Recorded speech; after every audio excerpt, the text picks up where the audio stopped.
আসসালামু আলাইকুম। আজ আমি আমাদের ভাষা নিয়ে কিছু কথা বলবো। 1947 সালে যখন আম, দেশ ভাগ হয়ে যায়, তখন বাংলা ভাষাভাষীর লোক ছিল 4,40,00,000।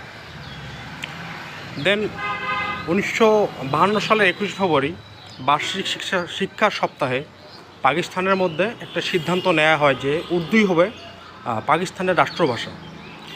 এই দিকে খবরটি যখন পূর্ব পাকিস্তানে ছড়িয়ে পড়ে, তখন পূর্ব পাকিস্তানে ঢাকা বিশ্ববিদ্যালয়ের ছাত্ররা এবং ঢাকা কলেজের ছাত্ররা বিভিন্নভাবে আন্দোলন শুরু করে ঢাকা বিশ্ববিদ্যালয় প্রাঙ্গণে।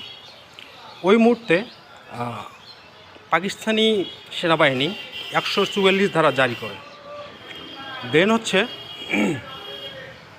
144 ধারা ভেঙে ছাত্ররা ঢুকে পড়ে। ওই আন্দোলনের সময় রফিক, সালাম, বরকত, শফিউর অনেকেই শহীদ হন এবং আন্দোলনের সময় কিছু নারী নেতৃত্বও ছিল যারা আন্দোলনে নেতৃত্ব দিয়েছিল। পরবর্তীতে 1954 সালে মোটামুটি একটা সিদ্ধান্ত গ্রহণ হয় যে উর্দুর পাশাপাশি বাংলা রাষ্ট্রীয় ভাষা হবে। ঠিক 1956 সালে এসে সেটা পাকিস্তান স্বীকৃতি দেয়। এভাবেই আমরা আমাদের ভাষাটা অর্জন করি, বাংলা ভাষা। বিশ্বের মধ্যে আমার কাছে মনে হয় বিশ্বের মধ্যে আর কটি দেশের ভাষা আছে যা শহীদের বিনিময়ে, রক্তের বিনিময়ে অর্জিত হয়েছে।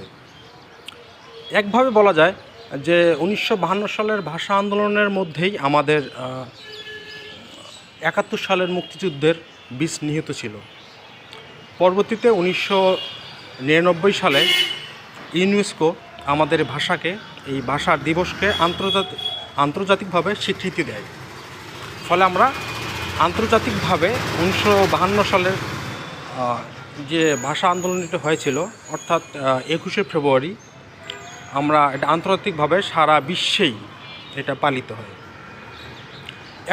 এখন আমার প্রশ্ন হচ্ছে, বিশ্বের মধ্যে আর কটি দেশের ভাষা আছে যার জন্য জীবন দিতে হয়েছে? বিশ্বের মধ্যে আর কটি দেশের ভাষা আছে যার জন্য এভাবে আন্দোলন করতে হয়েছে? আমরা আজকে যে ভাষায় কথা বলতেছি, এই ভাষাটির জন্য আমাদের জীবন দিতে হয়েছে।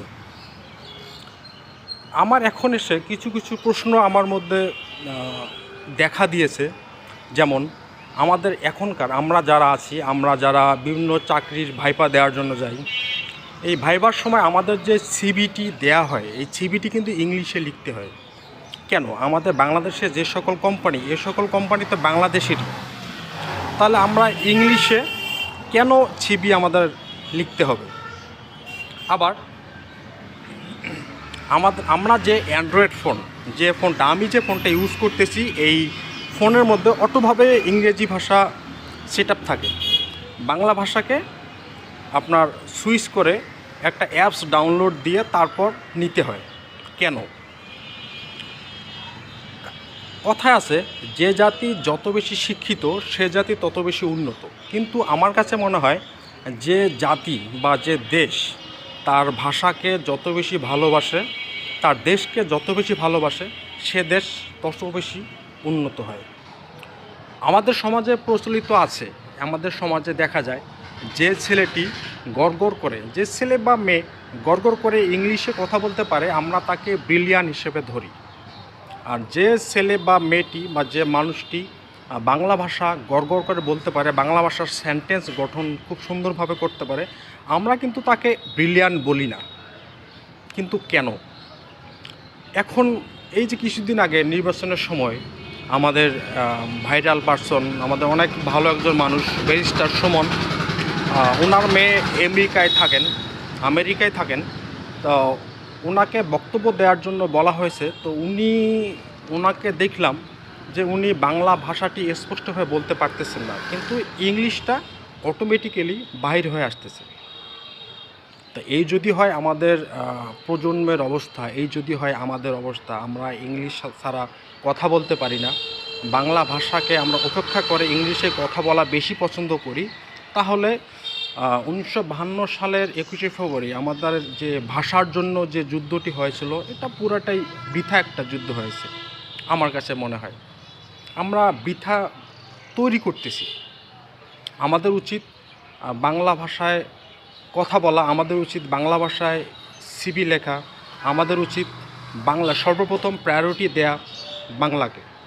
তাহলে আমরা আমাদের মধ্যে দেশপ্রেমটা বেশিভাবে জাগ্রত হবে, ভাষার প্রতি প্রেমটা বেশিভাবে জাগ্রত হবে। আর যদি একটা জাতি বা একটা দেশের জনগণ তার নিজস্ব ভাষাকে যদি ভালোবাসে, তার নিজের দেশকে যদি ভালোবাসে, তাহলে খুব তাড়াতাড়ি দেশটা উন্নতির শিখরে পৌঁছে যাবে।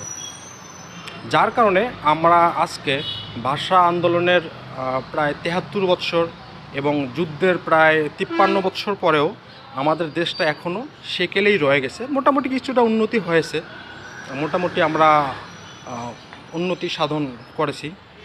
তো যাই হোক, সামনের মাসে 21শে ফেব্রুয়ারি আন্তর্জাতিক ভাষা দিবস।